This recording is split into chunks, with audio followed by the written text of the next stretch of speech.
Shalom para pahlawan Tuhan yang gagah perkasa. Pada kesempatan kali ini saya akan membawakan tema mengenai God's Promise.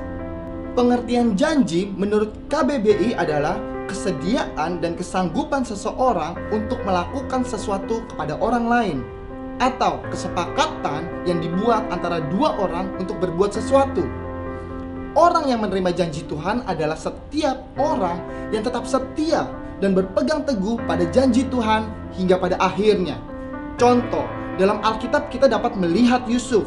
Ketika Yusuf mendapatkan mimpi dan ia menceritakan mimpinya kepada keluarganya bahwa saudara-saudaranya dan orang tuanya akan sujud menyembah dia. Lalu pada saat itu juga saudara-saudaranya semakin membenci Yusuf. Bahkan Yusuf sampai ditegur langsung oleh ayahnya.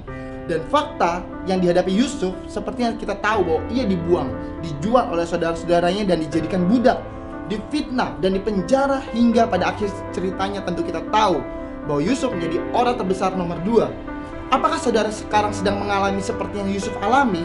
Saya mau katakan bahwa kepada kita semua, apapun keadaan saudara saat ini, tetaplah berpegang teguh pada janji Tuhan. Sebab ada tertulis dalam Amsal 23 ayat yang ke-18. Karena masa depanmu sungguh ada dan harapanmu tidak akan hilang. Oleh sebab itu, tetaplah setia sampai akhir. Kapan akhirnya? Sampai setiap janji Tuhan digenapi dalam setiap kehidupan saudara. Amin. Tuhan tidak pernah berjanji ketika kita ikut Tuhan, jalan akan selalu baik, tidak ada masalah, dan semua akan berjalan dengan mulus.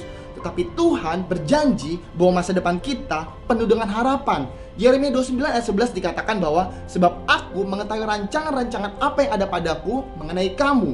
Demikianlah firman Tuhan, yaitu rancangan damai sejahtera dan bukan rancangan kecelakaan, untuk memberikan kepadamu hari depan yang penuh harapan. Lalu contoh yang kedua, kita dapat melihat kisah dari Abraham. Ketika Abraham menantikan janji Tuhan untuk menjadi bapa bagi segala bangsa, dalam kitab Roma 4 ayat 18-24. Di saat tidak ada dasar bagi Abraham untuk memperoleh keturunan, sebab Abraham sudah berumur 100 tahun lebih dan istrinya Sarah sudah tertutup rahimnya. Di ayat yang ke-18-19 dikatakan juga bahwa Abraham tetap berharap juga dan percaya pada janji Tuhan, dan imannya tidak menjadi lemah. Tuhan tidak pernah kehabisan cara ketika kita sudah salah jalan. Namun Tuhan mau kita kembali pada jalan Tuhan. Tuhan selalu membuat kita kembali kepada jalannya.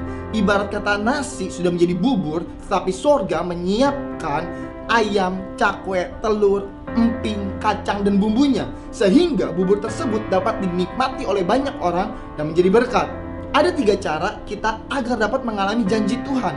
Yang pertama, jangan bimbang, dalam Yakobus 1 ayat 6-7. Hendaklah ia memintanya dalam iman dan sama sekali jangan bimbang, sebab orang yang bimbang sama dengan gelombang laut yang diombang-ambingkan kian kemari oleh angin. Orang yang demikian janganlah mengira bahwa ia akan menerima sesuatu dari Tuhan.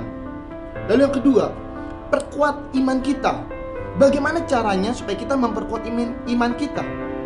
Kita harus membaca firman Tuhan supaya kita mengenal siapa Tuhan yang kita sembah dan mengalaminya secara pribadi. No other choice. Lalu yang ketiga, baca firman Tuhan. Kenapa kita harus baca firman Tuhan?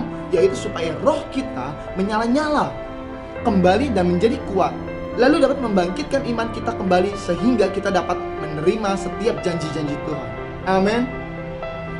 Ketahuilah bahwa ketika Tuhan sudah berjanji, ia pasti akan menepatinya untuk waktu yang tidak terlalu cepat dan tidak terlalu lama. Seperti yang ada tertulis dalam Pengkhotbah 3 ayat yang ke-11, bahwa ia membuat segala sesuatunya indah pada waktunya, bahkan ia memberikan kekekalan dalam hati mereka. Amin. Tuhan Yesus memberkati.